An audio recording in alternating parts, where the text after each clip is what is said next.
Hi guys, nasubukan niyo na ba itong napakasarap na peanut butter cookies? Halika, kung hindi pa, share ko sa inyo kung paano ito gawin. Napakadali at simple lang ang ingredients kailangan dito. So una, ibit lang natin yung 1/4 cup unsalted butter. Then, add 1 cup sugar. Pwede kayo gumamit ng brown sugar. 1 large egg. So, ibit lang natin mabuti itong tatlong ingredients hanggang magiging smooth. So, kung wala kayong electric hand mixer, pwede naman yung wire whisk lang. Scrape natin yung sides at ilalim ng bowl para siguradong halo-halo yung tatlong ingredients na yon. Kapag smooth na siya, katulad nito, idadagdag na natin yung 1 cup na peanut butter.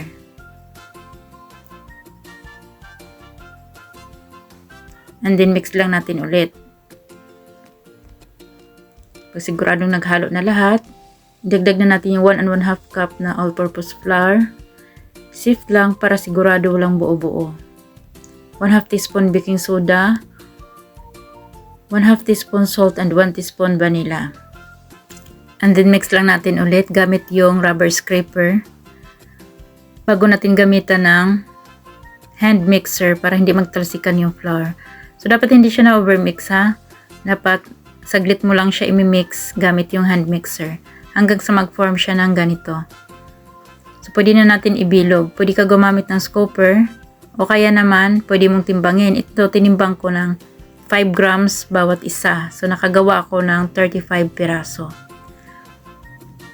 Pagkatapos natin ibilog ay i-flatten natin gamit yung tinidor para magkaroon siya ng design sa ibabaw.